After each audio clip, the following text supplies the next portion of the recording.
Salam pemulihan. Gereja Sitri Pemulihan Kupang mempersembahkan Soul Care, renungan untuk memelihara jiwa kita di dalam firman Tuhan.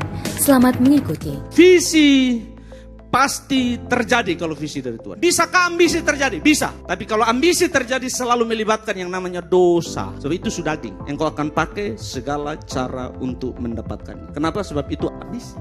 Tapi kalau visi engkau tahu itu dari Tuhan, engkau belajar berserah, belajar tunggu, belajar mempercayai Tuhan waktu Tuhan yang terbaik. Visi selalu mengembangkan engkau jadi lebih baik. Ambisi selalu menghancurkan engkau, membuat engkau menjadi a different man, orang yang berbeda. Orang tidak kenal saudara. Tiba-tiba waktu engkau berhasil, ambisimu didapat, karaktermu berubah, engkau jadi orang yang tidak dikenal. Itu ambisi. Visi selalu membuat saudara lebih rendah hati, lebih berserah, lebih tajam, lebih tunduk di hadapan Tuhan, lebih membiarkan Tuhan mengubah hidup saudara. Kenapa? Engkau tahu bahwa ada sesuatu yang besar di depan, dan kecuali karakter saya dipersiapkan, saya siap untuk hal itu. Saudara lihat Daud datang ke medan perang dan ada orang yang menghina nama Tuhan. Visi adalah engkau tidak tenang waktu sesuatu yang harusnya terjadi tidak terjadi. Orang yang punya visi tidak akan tenang. Dia tahu, dia datang di satu keadaan, dia lihat keadaan itu, dia bilang tidak bisa begini. Itu visi. Visi selalu melihat keadaan lebih baik dari yang sekarang. Visi selalu menggugah hati saudara. Bapak ibu saudara, dalam konteksnya Yusuf, waktu visi itu datang, dia presisi dan pasti terjadi. Saudara lihat di ayat yang ke-7. Tampak kita sedang di ladang mengikat berkas-berkas gandum, lalu bangkitlah berkasku dan tegak berdiri. Kemudian datanglah berkas-berkas kamu sekalian mengelilingi dan sujud menyembah kepada berkasku itu. Presisi.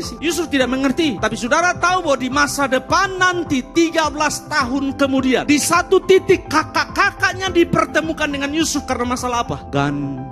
Mimpi ini sangat presisi. Pasal 45 waktu mereka berjumpa, Yusuf bilang sudah 2 tahun masa kelaparan, masih ada 5 tahun. Tahun yang kedua habis. Waktu mereka punya semua habis, Tuhan bawa mereka berjumpa dengan Yusuf yang punya tegak berdiri. Presisi. Dan waktu mereka datang, mereka sujud menyembah karena harus minta gandum dari Yusuf. Kalau itu visi dari Tuhan, Tuhan yang akan mengedakannya sesuai dengan gambaran visi yang dia beri kepada saudara. Ada banyak dari saudara yang punya visi, punya mimpi, punya kerinduan beban yang dalam bahwa sebagai satu keluarga saudara bergandengan tangan melayani Tuhan. Itu visi. Ada yang sedang punya visi, saya mau anak mantu, cucu-cucu semua dipulihkan dan melayani Tuhan. Itu visi. Ada yang punya visi, saya mau masa depan saya didudukan di posisi-posisi strategis dan melalui pengaruh yang Tuhan beri kepada saya, kerajaan Tuhan, gereja Tuhan, nama Tuhan ditinggikan, umat Tuhan dipulihkan. Itu visi. Demikian renungan dari Gereja Sitri Pemulihan Kupang.